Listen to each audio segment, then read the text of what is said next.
Welcome to Shri చక్ర news బులెటిన్ల ముందుగా headlines. Lashkar బోనాలకు రావాలని సీఎంకు ఆహ్వానం.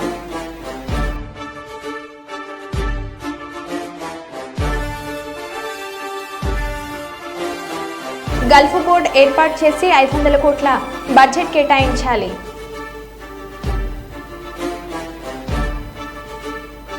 ఐస్ ఫ్యాక్టరీలో చోరీకి పాల్పడిన 3 నిందితుల అరెస్ట్.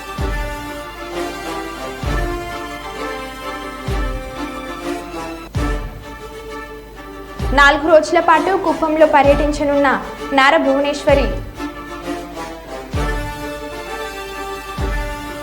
బీడీ కార్మికుల రాష్ట్ర సమన్వయ కమిటీ సమావేశం జయప్రదం చేయండి. సిఐటియు జిల్లా కార్యదర్శి ఎండి అంజిబాబు. మంచిర్యాల జిల్లాను గంజాయి రహిత జిల్లాగా తీర్చిదిద్దుదాం. Ramagundam police commissioner M Srinivas IPS.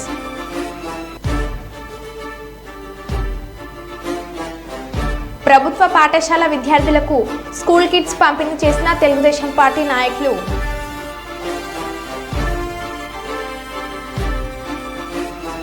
ఇక వివరాల్లోకి వెళ్తే ఈ నెల 21వ తేదీన కార్మిక భవన్లో AP beedi and cigar workers union రాష్ట్ర సమన్వయ కమిటీ సమావేశం జరుగుతుందని సిఐటియు జిల్లా కార్యదర్శి అంజిబాబు తెలిపారు. ఈరోజు కార్మిక భవన్లో సిఐటియు సమావేశం ఎస్ ఇక్బల్ అధ్యక్షతన జరిగింది. ఈ సందర్భంగా సిఐటియు జిల్లా అధ్యక్ష కార్యదర్శులు పిఎస్ రాధాకృష్ణ, ఎండి అంజిబాబు మాట్లాడుతూ బీడీ కార్మికుల సమస్యలను చర్చించడం కోసం బీడీ అండ్ సిగర్స్ వర్కర్స్ యూనియన్ రాష్ట్ర సమన్వయ కమిటీ సమావేశం కర్నూలులోని కార్మిక కర్షక భవన్లో నిర్వహిస్తున్నామని తెలిపారు. ఈ సమావేశానికి రాష్ట్రంలోని అన్ని జిల్లాల నుంచి ప్రతినిధులు హాజరవుతున్నారని తెలిపారు. రాష్ట్రంలో బీడీ కార్మికులకు అనేక సమస్యలు ఉన్నాయని, కార్మికులకు కనీస వేతనాలు ఇవ్వాలని, ఈ సిఎస్ఐ పిఎస్ సౌకర్యం కల్పించాలని, కార్మికుల పిల్లలకు స్కాలర్షిప్ సౌకర్యం కల్పించాలని, ఇలాంటి అనేక సమస్యలను చర్చించి భవిష్యత్తులో వీటి పరిష్కారం కోసం పోరాటాలు నిర్వహించేందుకు సమావేశం ఏర్పాటు చేస్తున్నట్లు ఆయన తెలిపారు. చర్యలు తీసుకోవడం లేదు కాబట్టి ఈ సమస్యల మీద ఈ సమావేశంలో చర్చించడం అనేటువంటిది జరుగుతుంది. రాబో కాలంలో ఈ సమస్యల పరిష్కారానికి చేయాల్సినటువంటి ఆందోళనలు కూడా ఈ సమావేశంలో రూపొందించడం జరుగుతుంది. ఈ సమావేశానికి జిల్లాలో రాష్ట్రంలోని ఇతర జిల్లాల నుంచి కూడా హాజరవుతారు. కర్నూలు నగరంలో కూడా ప్రధానంగా బీడీ కార్మికులు ఈ సమావేశంలో పాల్గొనాలని చెప్పి ఈ సందర్భంగా కోరుతున్నాం. ఈ సమావేశాన్ని జయప్రదం చేయాల్సిందిగా అందరికీ కోరుతున్నాం. బంగాళాఖాతంలో అల్పపీడనం ప్రభావంతో రాష్ట్రంలోని పలు జిల్లాల్లో ఈరోజు రేపు భారీ వర్షాలు కురిసే అవకాశం ఉందని హైదరాబాద్ వాతావరణ కేంద్రం హెచ్చరిక. ఆయా జిల్లాల కలెక్టర్లు అప్రమత్తంగా ఉండాలని తెలంగాణ సీఎస్ శాంతికుమారి ఆదేశాలు జారీ చేసింది.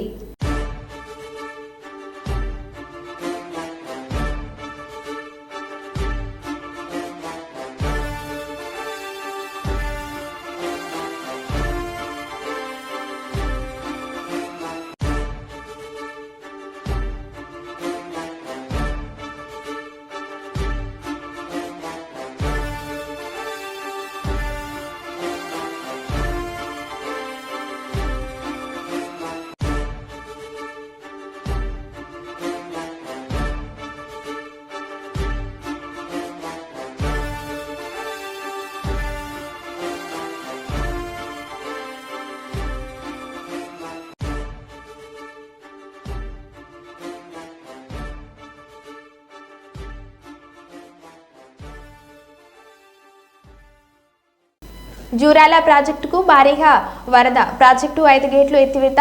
శ్రీశైలం ప్రాజెక్టుకి చేరుతున్న భారీగా వరద నీరు.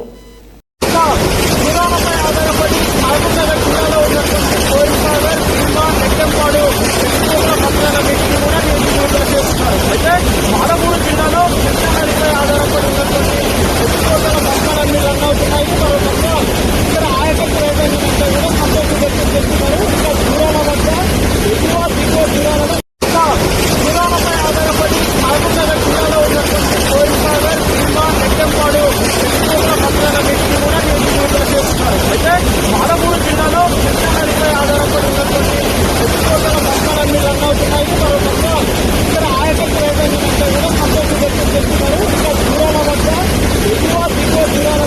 జిల్లా కేంద్రంలోని పాత మంచిర్యాలలో ఉన్న నరసింహ ఐస్ ఫ్యాక్టరీలో చోరీకి పాల్పడిన ముగ్గురిని శుక్రవారం అరెస్ట్ చేసిన ఇన్స్పెక్టర్లు బన్సిలాల్ తెలిపారు. మహాలివాడకు చెందిన నిందితులు కుల్కుంట్ల ఖాజా, మొహమ్మద్ అబ్బాస్, కలకంట్ల శివాను అరెస్ట్ చేసి ఐస్ ఫ్యాక్టరీలో చోరీ చేసిన 2,50,000 విలువ చేసే 500 మీటర్ల కేబుల్ వైర్, 6 ఎలక్ట్రిక్ మోటార్లు, 2 మెర్సిబుల్ పైప్లు స్వాధీనం చేసుకున్నట్లు పేర్కొన్నారు.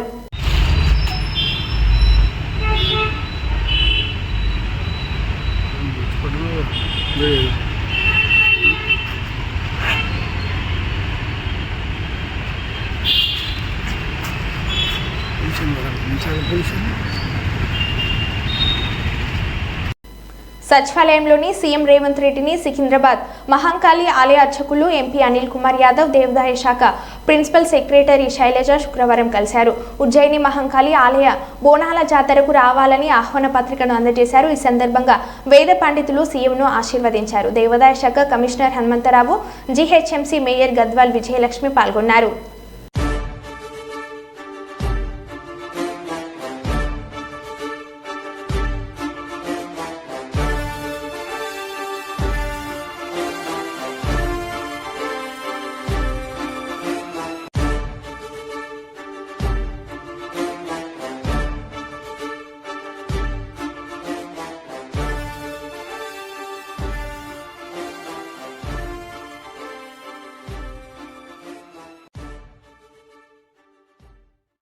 గత 2 రోజుల నుండి ఎడతెరిపి లేకుండా కురుస్తున్న వర్షాల నేపథ్యంలో పోలవరం ప్రాజెక్టు పెద్ద ఎత్తున చేరుతున్న వరద నీరు, రోజురోజుకు పెరుగుతున్న గోదావరి ఉధృతి, ప్రస్తుతం పోలవరం స్పిల్వే 4,84,022 క్యూసెక్ల నీరు దిగువకు ప్రవహిస్తుంది. పోలవరం ప్రాజెక్టులో ప్రస్తుతం స్పిల్వే దిగువన 30 మీటర్లుగా నీటి మట్టం నమోదైనట్లు తెలిపిన అధికారులు, ప్రస్తుతం భద్రాచలం వద్ద గోదావరి వరద ప్రవాహం 32 అడుగులకు పెరగడంతో పోలవరంలో నీటి మట్టం సాయంత్రానికి మరింత పెరిగే అవకాశం. ఇప్పటికే పాపికొండలు విహారయాత్ర నిలిపివేయగా పోచమ్మ తల్లి ఆలయం వద్ద వరద నీటితో మునిగిపోవడంతో ఆలయాన్ని మూసివేశారు. మత్స్యకారులు ఎవరూ వేటకు వెళ్లొద్దని అధికారులకు ఆదేశాలు జారీ చేశారు.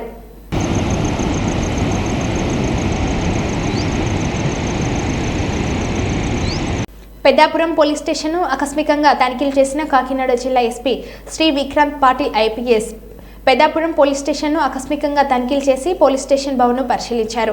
వివిధ రికార్డులను పరిశీలించి పెద్దాపురం సిఐఎస్ఐలకు 10 సూచనలు చేసిన కాకినాడ జిల్లా SP Shri Vikrant Patil IPS police స్టేషన్ను ఎస్పీ సందర్శించిన సమయంలో Peddapuram SDPO Shrimati Lathakumari, CI Ravikumar, SI Suresh, Peddapuram police station సిబ్బంది ఉన్నారు.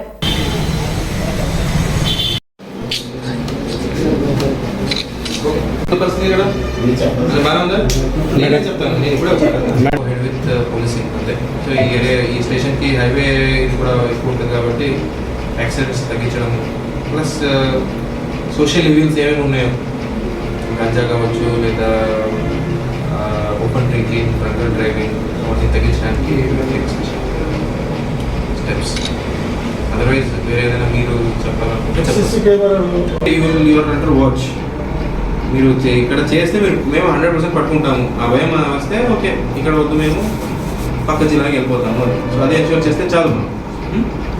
ఓకే అండి, థ్యాంక్ యూ. రాష్ట్రంలో 5 సంవత్సరాలు ముఖ్యమంత్రిగా పనిచేసిన జగన్మోహన్ రెడ్డి పాలనలో ఎంతో మంది మానవ ప్రాణాలను హరించి రాష్ట్ర ప్రజలకు రక్షణ లేకుండా చేశారు. అలాంటి వారు నేడు రాష్ట్రంలో రాష్ట్రపతి పాలనను విధించాలని డిమాండ్ చేయడాన్ని టీడీపీ రాష్ట్ర ప్రధాన కార్యదర్శి సోమిశెట్టి వెంకటేశ్వర్లు తప్పుపట్టారు. వినికొండలో వ్యక్తిగత కక్షలతో రషీద్ అనే వ్యక్తి మరణిస్తే దానిని తన రాజకీయ స్వార్థం కోసం ఉపయోగించుకునేందుకు జగన్మోహన్ రెడ్డి శవాలను పీక్కు తినే రాబందులు అక్కడికి చేరుకుని తెలుగుదేశం పార్టీపై నిందలు వేస్తూ సమాధి కాబడిన తన రాజకీయం కోసం టీడీపీ పై ఆరోపణలు దిగి స్వార్థ సేవ రాజకీయాల కోసం ఉపయోగించుకునేందుకు రాష్ట్రంలో రాష్ట్రపతి పాలన విధించాలని పత్రికలు ఎక్కడం సిగ్గుచేటని, ఇంతకన్నా నీచ సంస్కృతి మరొకటి లేదని అన్నారు. ఎవరు రాజకీయాలు దొరుకుతాయా, టీడీపీ వాళ్ళని డబ్బులు ఏపుదామనే ఆలోచన తప్ప ఈ రాష్ట్రంలో జరిగినటువంటి అన్యాయం ఎక్కడన్నా జరుగుతుంది. ఇది అన్యాయం జరిగింది, ఖచ్చితంగా వాళ్ళు కుటుంబాన్ని ఆదుకోవాలి. ఏనాడే నోరు కూర్చావా, నోరు పాడేసుకున్నావా లేదా? ఏ ఒక్క పేదవాళ్ళని ఆదుకున్నాడు అడుగుతున్నా. నీవు రషీద్ వినుకొండలో అక్కడ రషీద్ కుటుంబాన్ని పరామర్శించడానికి పర్వాలేదు, కానీ అది వ్యక్తిగత కక్షలు, వాళ్ళ కుటుంబాల కలహాల వల్ల అక్కడ చనిపోవడం జరిగింది. కానీ అది టీడీపీ వాళ్ళ మీద రుద్దుతావు.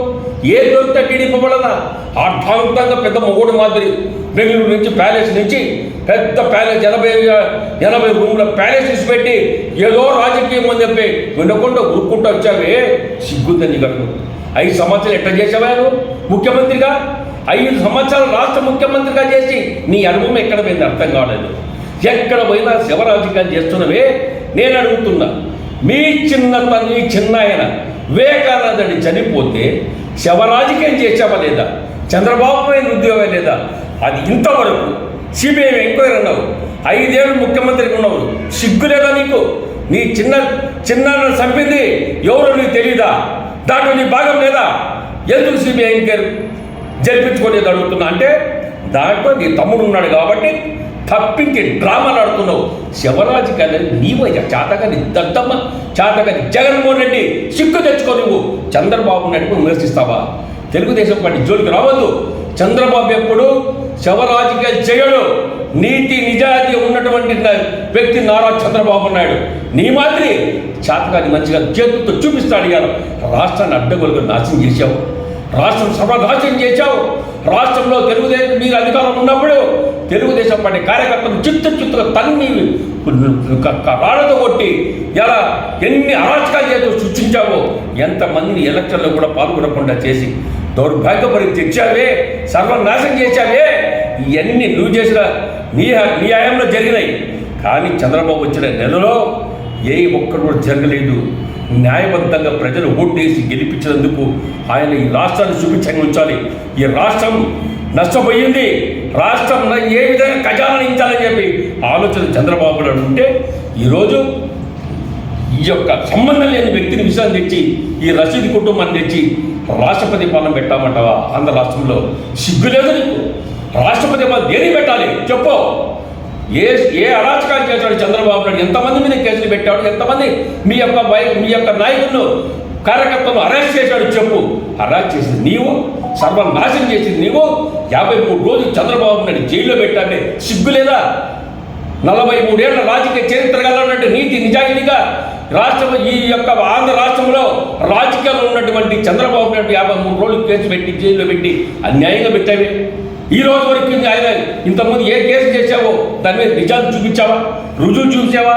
నేను అడుగుతున్నా. అందుకనే సిబిఐ వారు పెడుతున్నా, దయచేసి సిబిఐ వారు జగన్మోహన్ రెడ్డి ఇన్ని ఏళ్ళు తప్పించుకొని తిరుగుతున్నాడు బెయిల్ పైన. ఆ బెయిల్పై వెంటనే సిబిఐ వాళ్ళు కోర్టు ద్వారా బెయిల్ రద్దు చేసి ఇమ్మీడియట్గా లోపల పడేయండి. ఇటువంటి దుర్మార్గులు, కచ్చ సాధింపు వ్యక్తులు ఈ యొక్క భూమిలో ఉండకూడదు. శంషాబాద్ ఎయిర్పోర్ట్లో తిరిగి ప్రారంభమైన విమాన సర్వీసులు నిన్న ఉదయం నుండి మైక్రోసాఫ్ట్ సాంకేతిక లోపం కారణంగా నిలిచిపోయిన విమాన సర్వీసులు మైక్రోసాఫ్ట్ తిరిగి ప్రారంభం కావడంతో యథావిధిగా విమానాలు రాకపోకలు కొనసాగిస్తున్నాయి. ఎయిర్పోర్టుకు వచ్చిన ప్రయాణికులు నిన్న తీవ్ర ఇబ్బందులు గురైన విషయం తెలిసిందే. విమాన సర్వీసులు తిరిగి ప్రారంభం కావడంతో శంషాబాద్ ఎయిర్పోర్ట్లో కికిరిసిన ప్రయాణికులతో కిటికీలాడుతున్న శంషాబాద్ ఎయిర్పోర్ట్. మీరు ప్రాంతాలు మీరు ఇలాగ చేస్తేలాగా అర్థం చేయండి.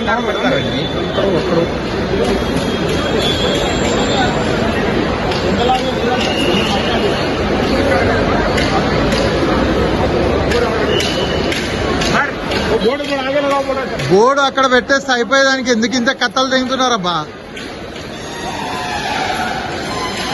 బోర్డు తీసుకురా వెనక్కి.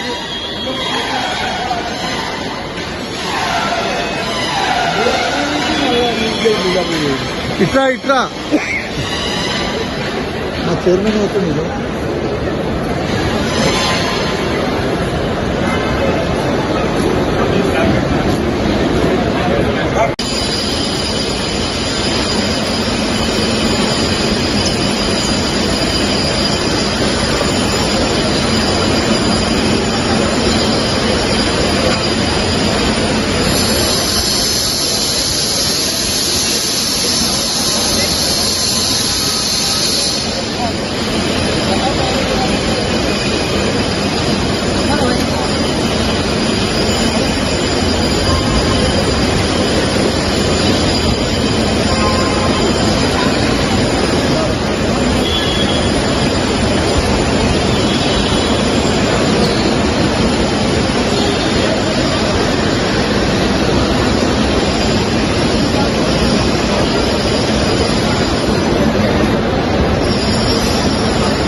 సమాజంలో నేడు ఆర్థిక నేరాల సంఖ్య విపరీతంగా పెరుగుతుందని, ఎక్కువగా చదువుకున్న వారు ఈ ఆర్థిక నేరాలకు బాధితులుగా మిగులుతున్నారని, వీటన్నిటిపైన అవగాహన పెంపొందించాలని తెలిపిన ట్రాఫిక్ ఎస్ఐ వివిధ ప్రభుత్వాలు కల్పించే పథకాల ద్వారా ఆర్థిక ప్రయోజనం బ్యాంకుల ద్వారా జరిగే సమయంలో బ్యాంకుల పేరుతో ఓటీపీలు అడగడం పరిపాటిగా మారింది అని, వీటితో పాటు ఫోన్లకు వచ్చే ఎస్ఎంఎస్లు, ఈమెయిల్స్ పూర్తిగా పరిశీలించి మాత్రమే స్పందించాలని తెలిపిన ఎస్ఐ సమాజంలోని వ్యక్తులు అవగాహన లేకపోవడంతో పాటు అత్యాశ కారణంగా వివిధ రకాల ఆర్థిక పరమైన సమస్యలు ఎదుర్కొంటున్నారని, ఏదైనా ఆన్లైన్ కొనుగోలు పూర్తిగా పరిశీలించి కొనుగోలు జరపాలని, లోన్ యాప్ల విషయంలో పూర్తి నిబంధనలు పరిశీలించాలని, ఆన్లైన్లో వచ్చే వివిధ యాడ్స్ విషయంలో పూర్తిగా తెలుసుకున్న మీదట తర్వాతనే స్పందించాలని, ఏదైనా సమస్య ఏర్పడకంటే ముందుగా దానిని కారణమయ్యే అంశాలపై పూర్తి పరిశీలన జరిపి ముందుకు పోవాలని, ఏదైనా సమస్య ఎదురైతే సమాచారం ఇవ్వాలని తెలిపిన హనీష్ ద్వారా వాళ్ళు కొంచెం మొడాలిటీస్ ఒక 12 to 13 మొడాలిటీస్ పెట్టుకున్నాం. వాళ్ళకి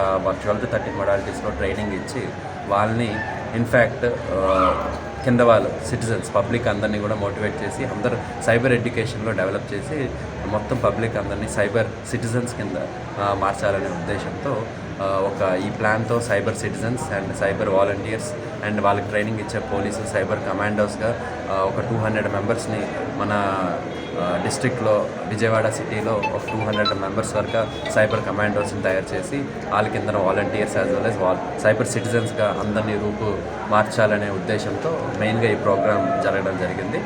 and at the same time మనకి ఎంత తెలిసినా కూడా public are being victims of this small petty issues of cyber విక్టిమ్స్గా తయారవుతున్నారు. సో మళ్ళీ ప్రజలందరికీ మా పోలీసు వారి తరపు నుంచి ఈ విజ్ఞప్తి, దయచేసి ఎటువంటి సైబర్ ఫ్రాడ్లో సైబర్ నేరాల్లో విక్టిమ్స్ అవ్వకుండా కొంచెం జాగ్రత్తగా ఉండండి. And any information or any స్కామ్లో కానీ మీరు విక్టిమ్ అయినా సరే వెంటనే కాల్ చేయండి. 1930 1930 కాల్ చేయండి. The police are always at your service. Then the government of Andhra Pradesh is always at your service to help you and always మిమ్మల్ని యాజ్ సూన్ యాజ్ పాసిబుల్ ఏమైనా రికవరీ ఉంటే కూడా రికవరీస్ చేస్తున్నాం ఇప్పుడు. And at the same time Nandigama sub division పరంగా Nandigama జగ్గైపేటలో cyber frauds అనేవి అంత ఎక్కువగా లేవు.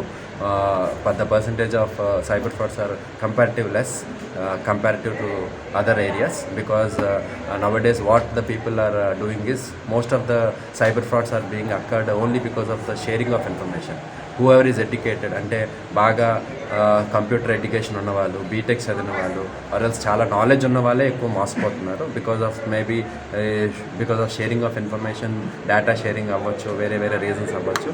సో దయచేసి ఇక్కడ లేవని నెగ్లెక్ట్ కూడా చేయొద్దు. అందరికి కూడా ఇది అవేర్నెస్ క్రియేట్ అయ్యి ఇంకా పూర్తిగా ఇది నిర్మూలించాలనేసి కోరుతూ అండ్ పబ్లిక్ కూడా మాకు సహకరిస్తారని ఆశిస్తూ సెలవు తీసుకుంటాం. Thank you.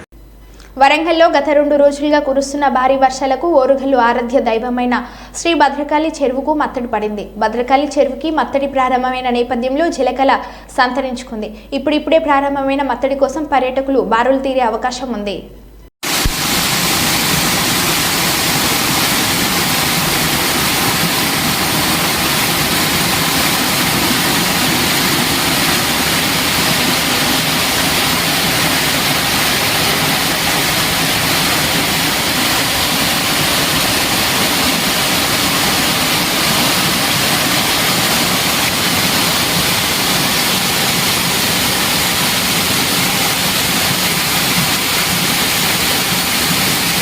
యూనియన్ బ్యాంక్ పేరుతో వీరమల్లు నాగరాజు అనే వ్యక్తికి వాట్సాప్ ద్వారా లింక్ పంపిన సైబర్ నేరగాలు ఆధార్ అప్డేట్ చేసుకోవాలంటూ మెసేజ్ సారాంశం బ్యాంక్ నుంచి వచ్చిందని లింక్ ఓపెన్ చేసిన బాధితుడు లింక్ ద్వారా వ్యక్తిగత డేటా మొత్తం సైబర్ నేరగాళ్లకు ఇచ్చిన నాగరాజు 2 దఫాలుగా అకౌంట్లో ₹1,00,000 మాయం చేసిన సైబర్ మోసగాళ్లు. పోలీసులకు ఫిర్యాదు చేసిన బాధితుడు నాగరాజు అవగాహన లేకుండా బ్యాంకుల నుంచి వచ్చే లింక్లను ఓపెన్ చేయవద్దని కొద్ది రోజులుగా హెచ్చరిస్తూనే ఉన్న పోలీసులు అవగాహన రాహిత్యంతో సైబర్ నేరగాళ్ల మాయలో పడుతున్న అమాయకులు. the phone your one time password please enter your OTP proceed. Thank you team. వాడు మీ ఫోన్ కూడా control activation sir link open చేసి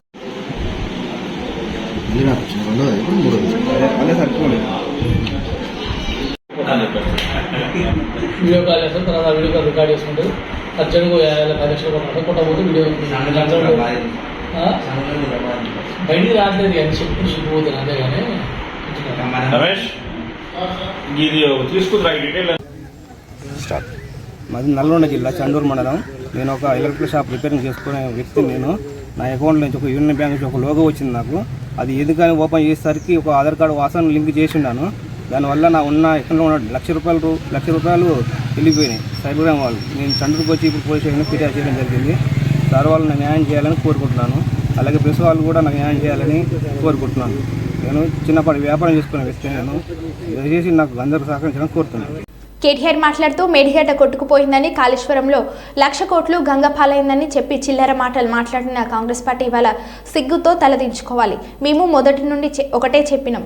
అక్కడ జరిగింది చిన్న విషయమే, పెద్దది కాదని చెప్పాము. ఈరోజు వరద నీరు వచ్చినా కూడా తట్టుకొని మేడిగడ్డ నిలబడడమే కాళేశ్వరం ప్రాజెక్టు యొక్క గొప్పతనం. మేడిగడ్డను త్వరలో సందర్శిస్తాం, విజువల్స్ తీసుకువచ్చి ప్రజలకు వివరంగా చెప్తామని కేటీఆర్ అన్నారు. సిగ్గుతో తలదించుకోక తప్పదు. మేము మొదటి నుంచి చెప్పింది ఒకటే, అక్కడ జరిగింది చిన్న విషయం తప్ప పెద్దదేం కాదని చెప్పినాం. అన్నట్టుగానే కొన్ని రోజుల్లోనే రిపేర్లు పూర్తి చేసినారు. ఈరోజు ఒక వరదలాగా నీళ్ళు వస్తూ ఉంటే కూడా ప్రాణహితలో గోదావరిలో తట్టుకొని ఇవాళ మేడిగడ్డ నిలబడ్డమే కాళేశ్వరం ప్రాజెక్టు యొక్క గొప్పతనానికి సాక్ష్యం అని చెప్పక తప్పదు. తప్పకుండా తొందరలో సందర్శిస్తాం. ప్రజలకు కూడా ఆ విజువల్స్ తీసుకొచ్చి ప్రజలకు కూడా వివరంగా చెప్తాము. తప్పకుండా వాటిని మీ ద్వారా కూడా ప్రజలకు చూపెడతామని చెప్పి కూడా తెలియజేస్తాం. అంబేద్కర్ కోనసీమ జిల్లా సౌదీ అరేబియాలో నరకయాతన అనుభవిస్తున్న సారిల్లా వీరేంద్ర కుమార్. ఏజెంట్ చేతిలో మోసపోయి ఎడారిలో ఉన్న వైనం. తీవ్ర అనారోగ్యంతో బాధపడుతున్న వీరేంద్ర స్వస్థలం అంబాజీపేట మండలం ఇస్కలపూడి గన్నవరం నియోజకవర్గం. తన స్వస్థలానికి తీసుకురాలంటూ ఏపీ ప్రభుత్వాన్ని కోరుతున్న వీరేంద్ర. నా పేరు సరళ వీరేంద్ర కుమార్ అండి. నేను ఒక ఏజెంట్ ఖత్తర్ అని చెప్పి ఖత్తర్ తీసుకొచ్చి అక్కడి నుంచి సౌదీ అరేబియా తీసుకొచ్చేసారండి ఎడారిలోకి. నేను ఈ నెల 10వ తారీఖున వచ్చానండి ఖత్తరు.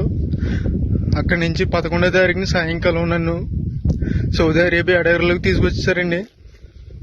అక్కడ ఆ బాబా నన్ను 4 రోజులు ఉంచుకుని సౌదీ అరేబియాలో ఇంకా చాలా దూరంలో తీసుకొచ్చి పడేయారండి ఎడారిలోని. నాకు 11వ తారీఖు నుంచి ఇప్పటి వరకు నాకు ఆరోగ్యం ఏం బాగోలేదండి. రక్తంతో వాంతులు అయిపోతున్నాయి, ముక్కులంటే రక్తం వచ్చేస్తుందండి.